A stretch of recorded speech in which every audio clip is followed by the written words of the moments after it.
Good morning, Rabotai. Welcome back to Breakfast in the Class. You'll be glad to know that I am no longer sweating. Deluxe Breakfast in the Class has been sponsored by Mike Ashkenazi, dedicated in honor of his wife Shani in celebration of the birth of their baby girl Shula Yonah Bat Shani Mazal Tov and Mabruk. Also in loving memory of Simon Shetrit Alav Shalom Nishmat Shimon Ben Rabbi Yitzhak Masuda for his 12 months. Sponsored by Joseph Shetrit, Judah Shetrit, and families. Breakfast in the Class also dedicated in loving memory of Esther's father and uncle Nishmatem, Menachem Abraham Kafif Ben Linda Mazal, and Edgar Abraham Kafif Ben Linda Mazal, sponsored by Esther and Alan Haddad. Also dedicated in loving memory of Barry Sit, Nishmat Ovadia Ben Esther, sponsored by his son Jack Sit, and also in loving memory of Shlomo Ben Sulika and Yitzhak Ben Aaron. Alehem Hashalom, sponsored by Deborah and Simon Turjiman. Sponsored also by Rebecca, Lior, and Jonathan in honor of our good friends Zachariah and Lauren. Again, we're throwing this your way, Zachariah and Lauren, on their 1-year wedding anniversary they just celebrated. You should continue to grow your beautiful marriage and have many semachot. We also want to shout out a dedication and a happy birthday and post Hag Sameach to Bobby Damagi from your loving family. Congratulations. The Breakfast in the Class sponsored by Joe Jerome, dedicated in honor of Rabbi Mizrahi. Thank you for all the great work you do for the community. In loving memory of Morris Benin, Linishmat Moshe Ben Sarah by his wife, Joy, son Mark, and family.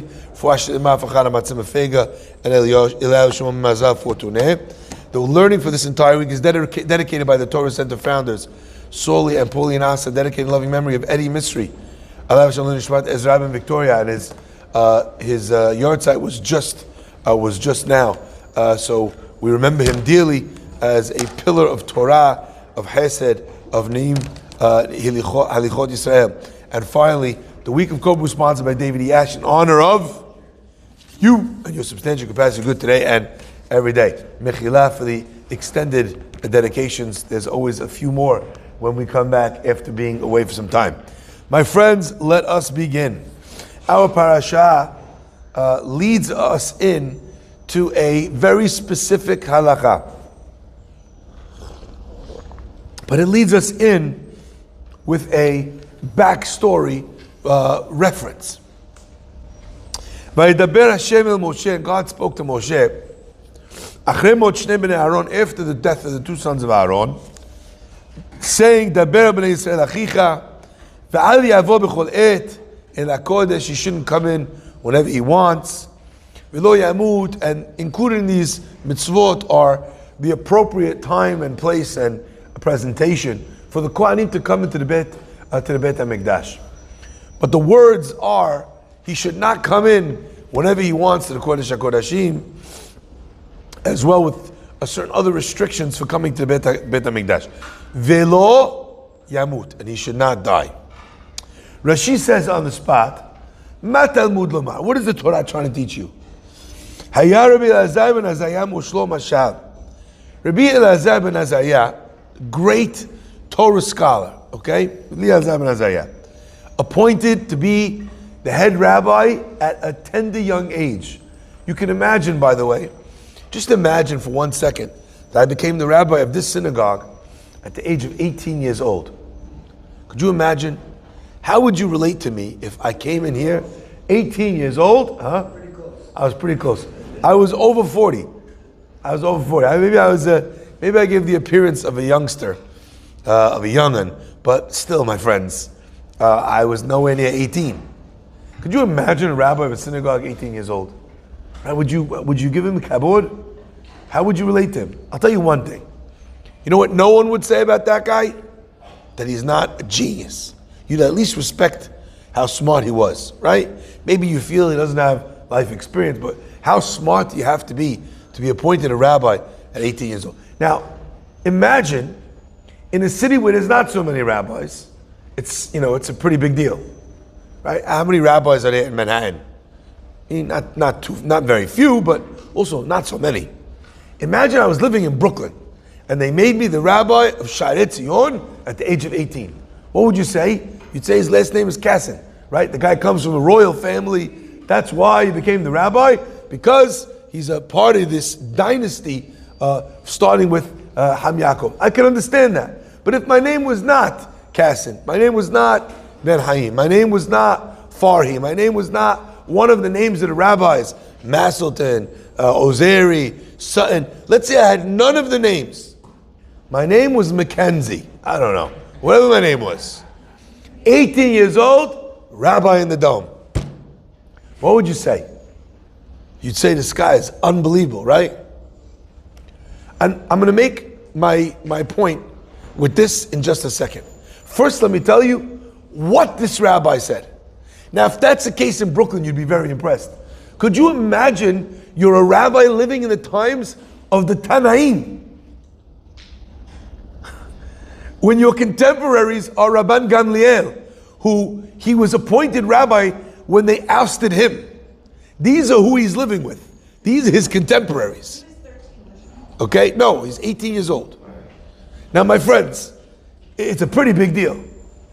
Says Rabbi Elazar ben Azariah, with that backing, Rabbi Elazar ben Azariah says, on this pasuk, Moshlo Mashal, he gives an example.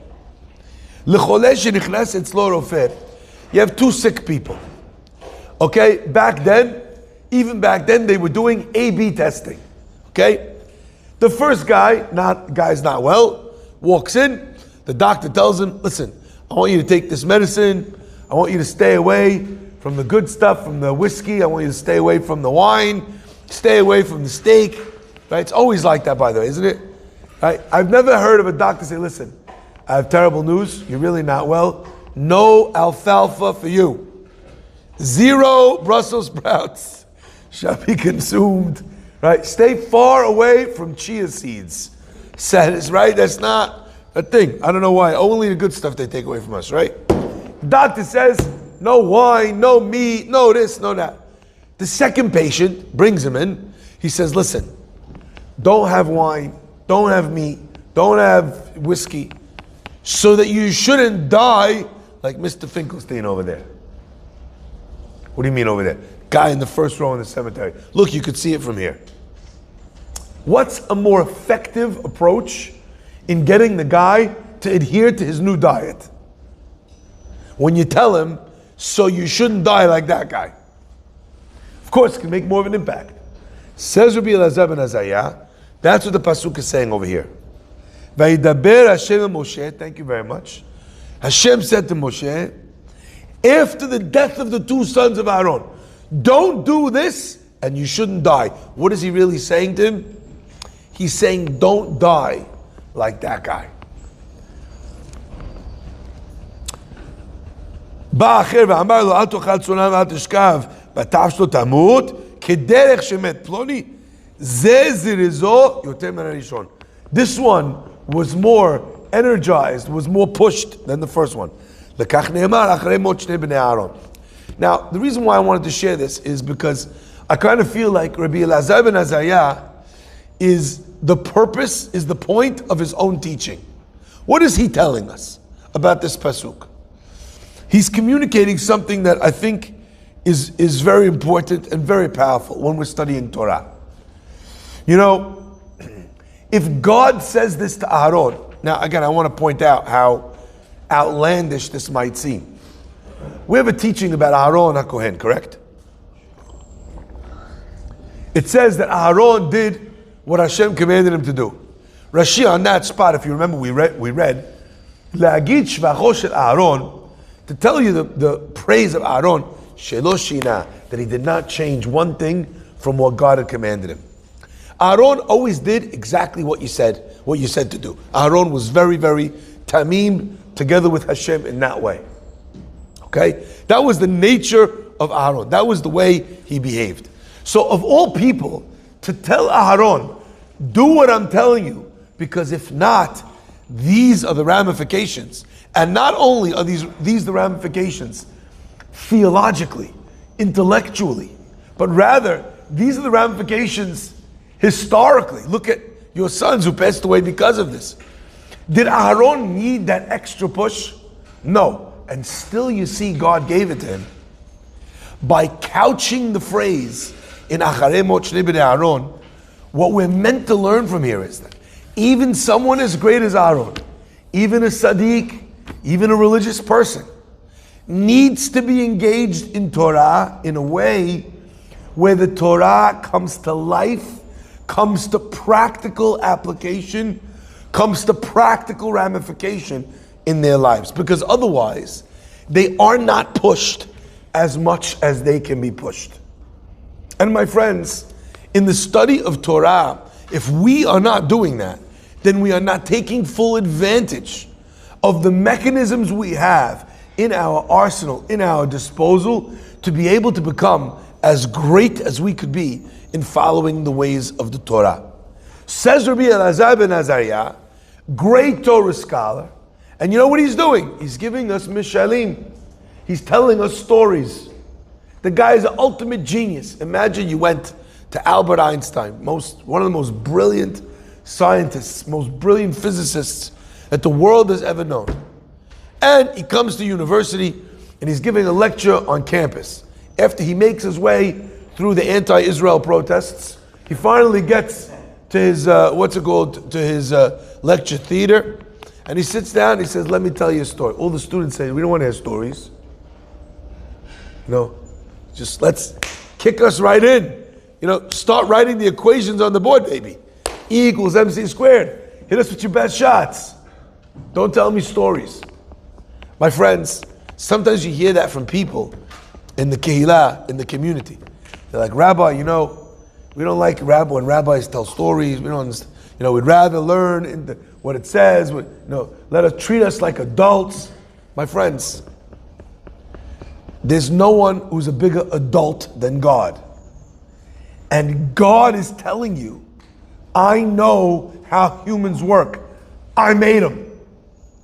Humans do not react to intellectual or emotional truths in the same way they interact with the stories that accompany those emotional truths. And that's why God spends probably half of all of the Torah telling us stories. All of Bereshit is in the form of a story, right? The first, at least half of Shemot, before we even hit any laws, any of them, it's all stories. The continuation of the traveling in the desert. Why we need this? Just give me a constitution. Just give me the Magna Carta. Give me a charter of laws. That is not what Torah is. And the reason for that is because if the purpose of the Torah was not to tell you laws, but to get you to keep them, then even a genius of Rabbi Elazar ben Azariah's caliber is busy giving you mishalim. It says something that the wisest of all men chose to teach, not by formula, not by figures, but by parable, but by facsimile. My friends, since that's the case, we are seeing that our Chachamim, mimicking and echoing God's approach to teaching, were also teaching through examples, through mishalim. Shlomo HaMelech, in writing Shir HaShirim, the holiest work ever, literally obfuscates the message completely.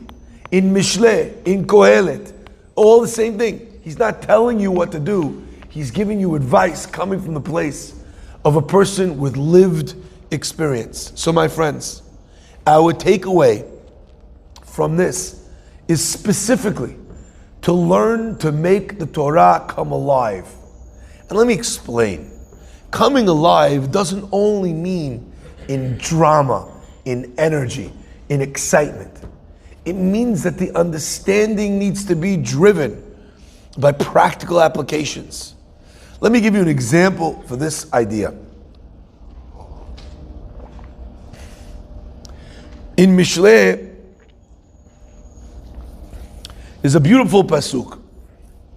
And it's a very specific pasuk as well. The pasuk says, Ki gam lo yada, in Kohelet. Ki gam lo yada ha'adam et aito. A person does not know his time.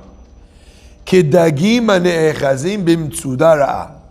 Like fish that are trapped in a bad trap. B'mtzuda ra'ah. And the Chachamim, our rabbis want to understand, the commentators, why did Shlomo choose the example of fish in a trap, of all things? Ukitziporim hazud bapach. Why did he choose fish and birds? Any animal in the wild is also trapped.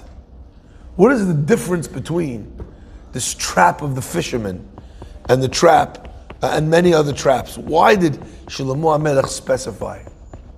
A simple person might answer, well, they were an agricultural society, and they lived in urban areas, and maybe that wasn't as relevant back in the time, and and and people would relate more to the mashal of trapping fish and birds than trapping a bear. Okay, well done. Maybe. But there's so much more rich possibility to be able to consider. And I want to share with you two examples of how our Chachamim looked at the words of the Torah, the words of our Chachamim in Kohelet, in Mishleh, in the Gemara, and were able to take something which was perhaps perhaps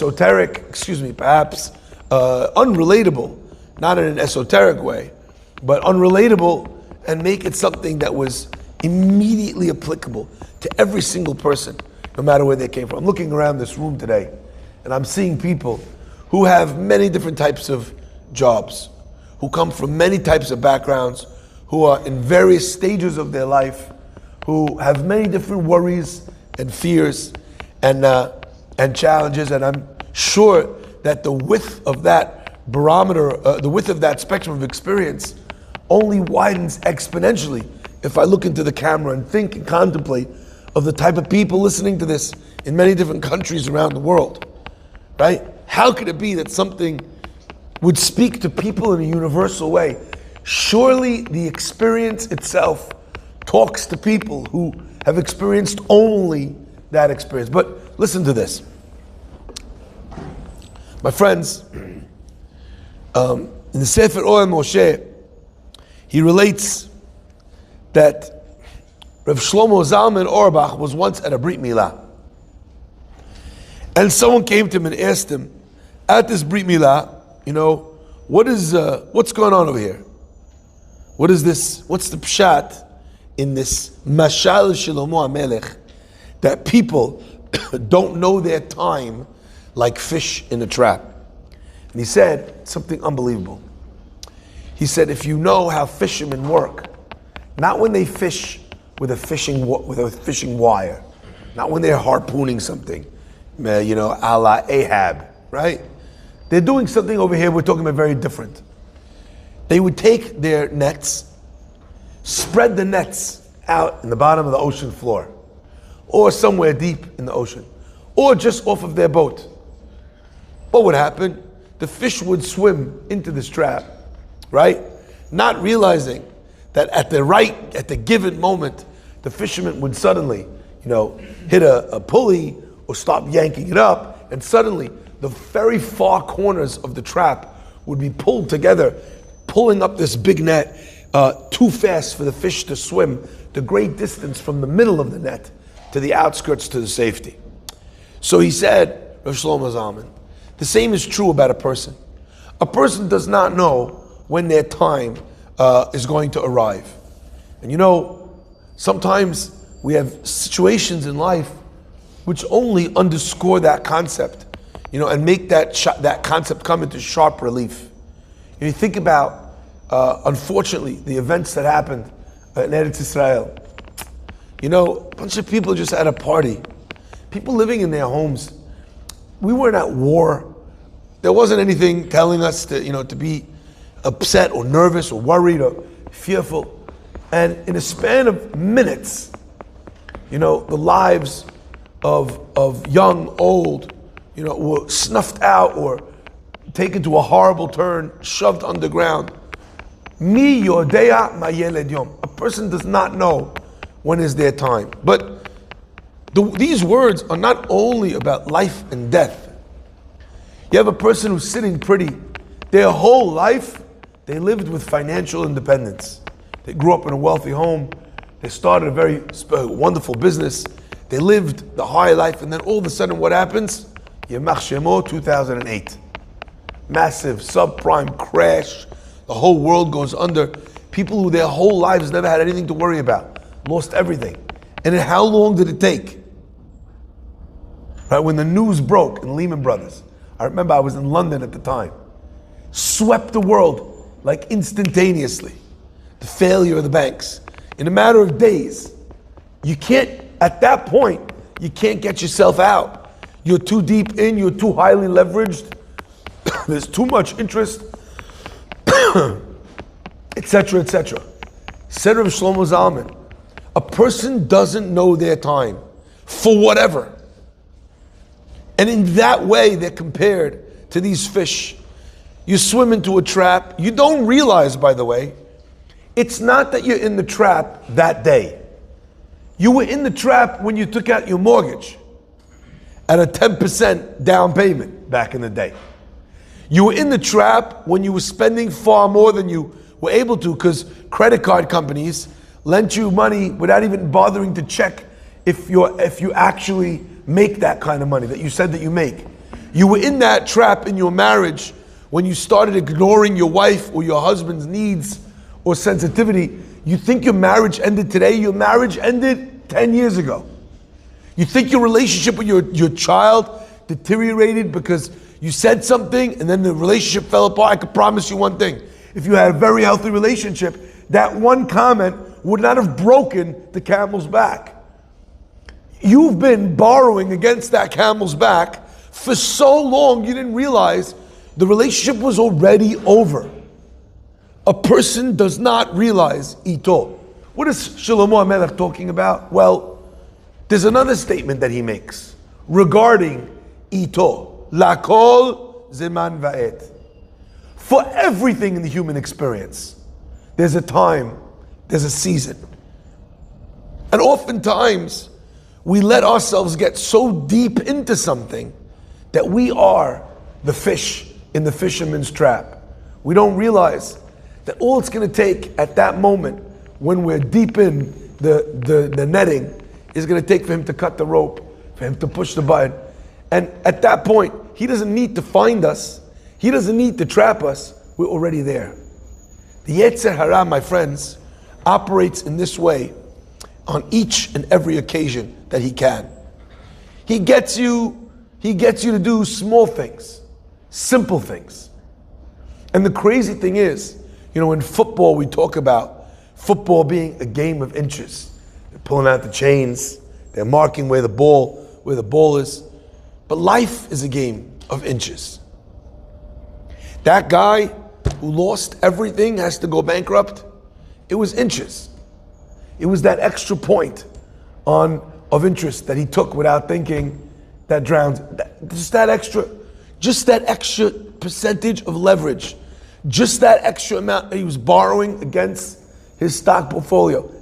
It's inches. Just that extra, bit that you allowed yourself to do when it came to Shabbat, that eventually came to a point where you can't get yourself out, and keeping Shabbat is too hard. My friends, all of life is like this fish being caught slowly. They never catch you quick. They always catch you slow. And my friends, you know what the advantage of being caught slow is? So long as you open your eyes, you're able to avoid it. You know what the challenge of being caught slow is? You never sense the danger coming. So there's pros and cons. My friends, those pros and those cons are turned to your advantage when your eyes are opened.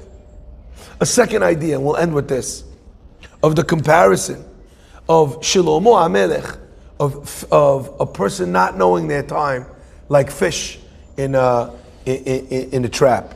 My friends, I don't know if any of you has ever gone fishing. I still remember when I told my girls, guys, you guys want to go fishing? We're going to go on a boat. We're going to row out there to the middle of the lake, go fishing. And my daughters were like, we touch a worm? Grab a fish? What are you talking about? Like, they were not interested. I remember back in the day, going with my mother to Kmart. Alav Shalom. Does it still exist? Kmart? Still exists. Okay. Hang on, Kmart.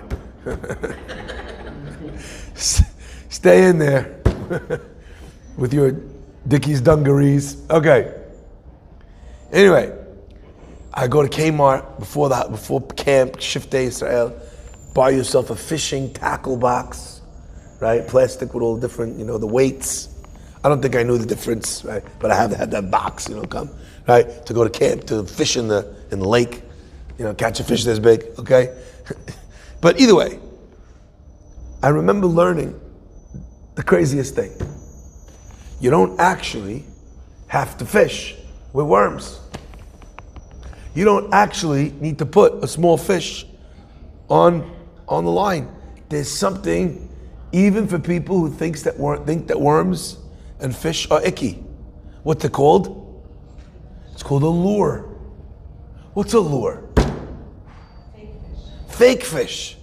When I say this, I do not mean Trader Joe's Swedish gummies, no matter how good they are. That's not what I'm talking about.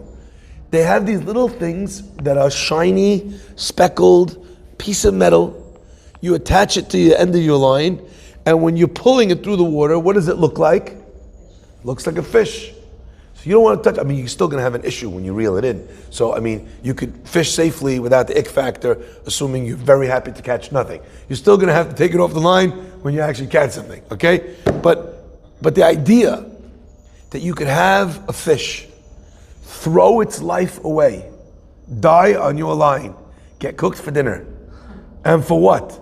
Chasing something, not that was food, or that might be food that's attached to a hook, but something that was never even food in the first place. Says Oel Moshe,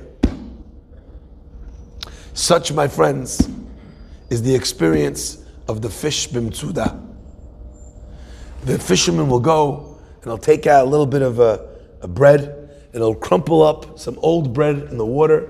All of a sudden, all the fish come frenzy, right? They're flying in. They all want to have a little tiny piece of bread.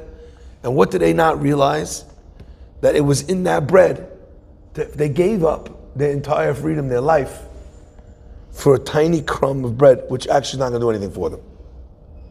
How much worse it is when they gave it up, not just for that little bit of bread, but for a lure, for something that wasn't even bread.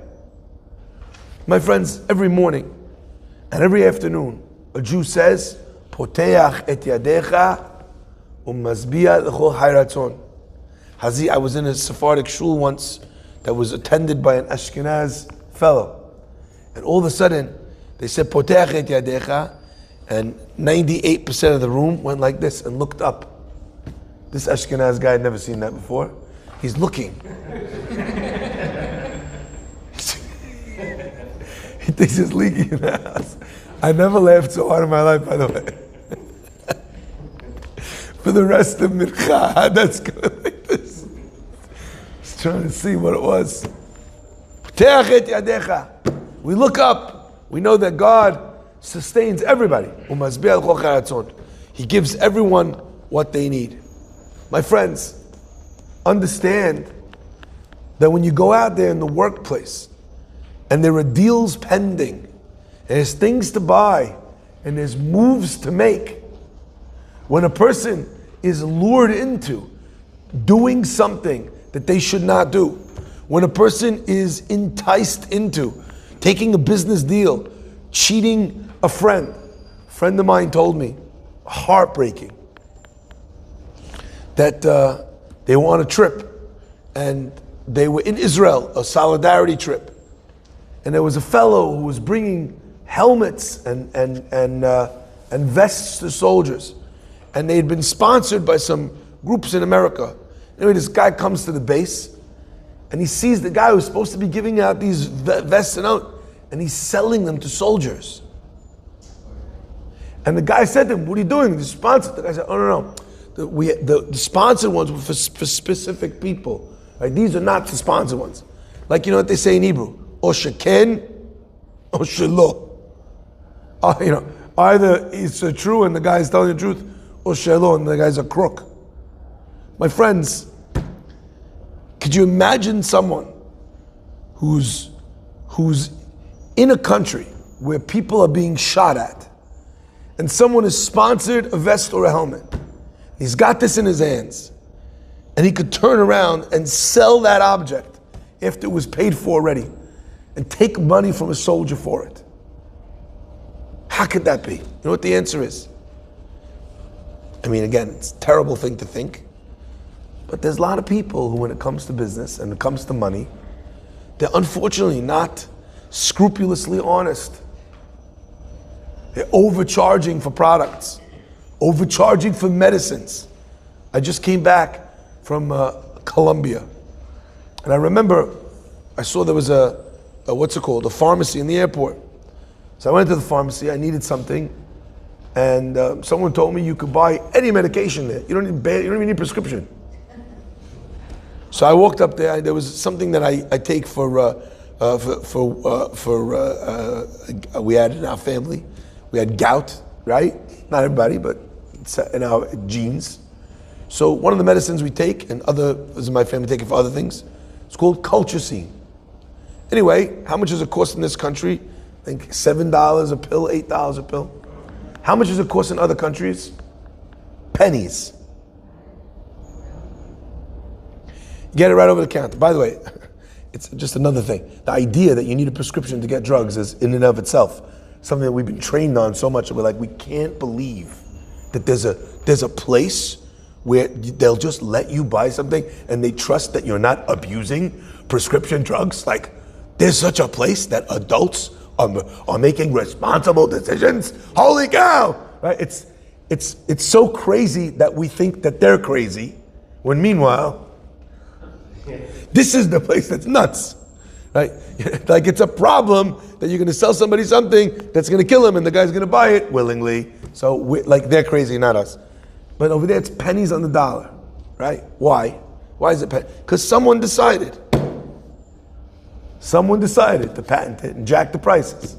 Because insurance companies, because medical insurance, because the medicine companies are trying. So this is what's happening, right? By the way, at the end of a jacked up price of medicine, what happens?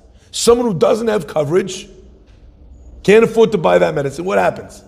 He dies for this guy's profit. That's no different than our story in Israel, right?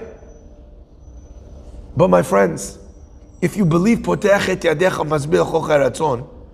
then you believe that that's not even breadcrumbs, that's not even food. It's just a lure. It looks like food.